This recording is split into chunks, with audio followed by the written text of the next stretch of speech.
Arnold Strickland had been a police officer for 25 years when he was murdered. His brother Steve, a Methodist minister, wants the video game industry to pay. Do you hold the people who created and marketed this video game, do you hold them responsible for your brother's death? To one degree, yes, I do. Why does it have to come to a point to where somebody's life has to be taken before they realize that these games have repercussions to them? Why does it have to be to where my brother's not here anymore? Still painful for you? Very much so. There's not a day that goes by that I don't think about it. Strickland, along with the parents of dispatcher Ace Mueller, is suing Devin Moore as well as Walmart and GameStop, which sold Moore 2 versions of Grand Theft Auto. Both companies sent us letters insisting they bear no responsibility for Moore's actions and that the game is played by millions of law-abiding citizens. Take-Two Interactive, the creator of Grand Theft Auto, and Sony, which makes the device that runs the game, are also being sued. Both declined to talk to us on camera.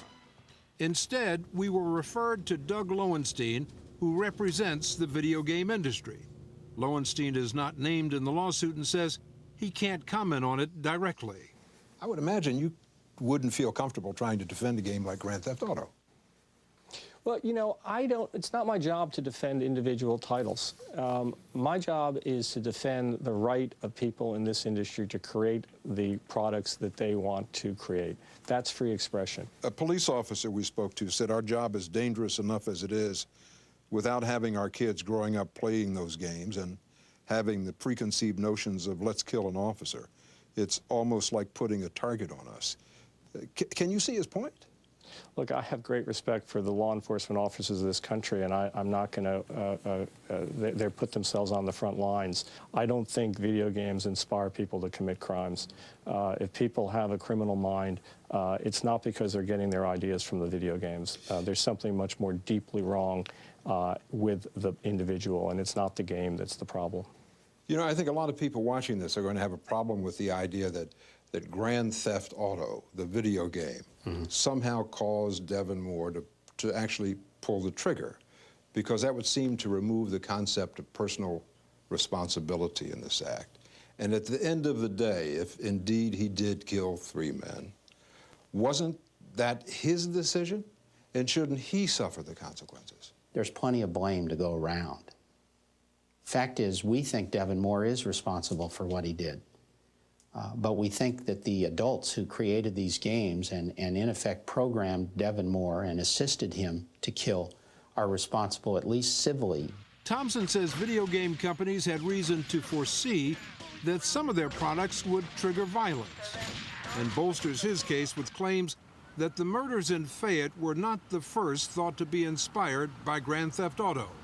In Oakland, California, detectives said the game provoked a street gang accused of robbing and killing 6 people. They would play the game during the day and live out a lot of that game at night with their different types of street robberies. In Newport, Tennessee, 2 teenagers told police the game was an influence when they shot at passing cars with a .22 caliber rifle, killing 1 person.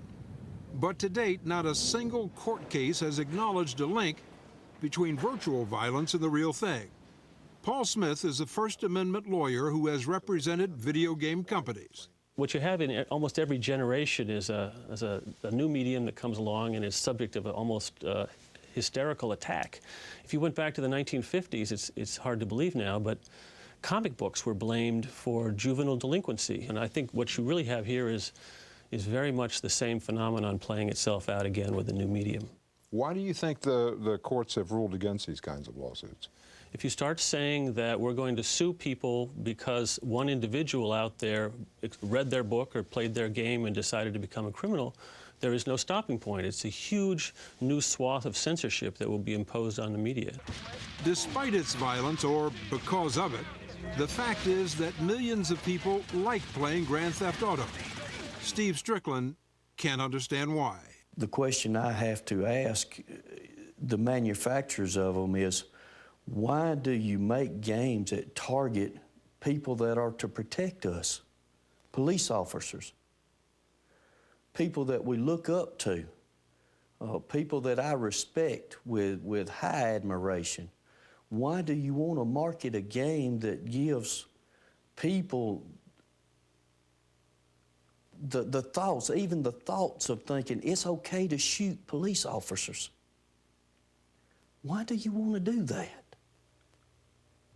Both Walmart and GameStop, where Devin Moore purchased Grand Theft Auto, say they voluntarily card teenagers in an effort to keep violent games from underage kids. But several states are considering laws that would ban the sale of violent games to those under 17.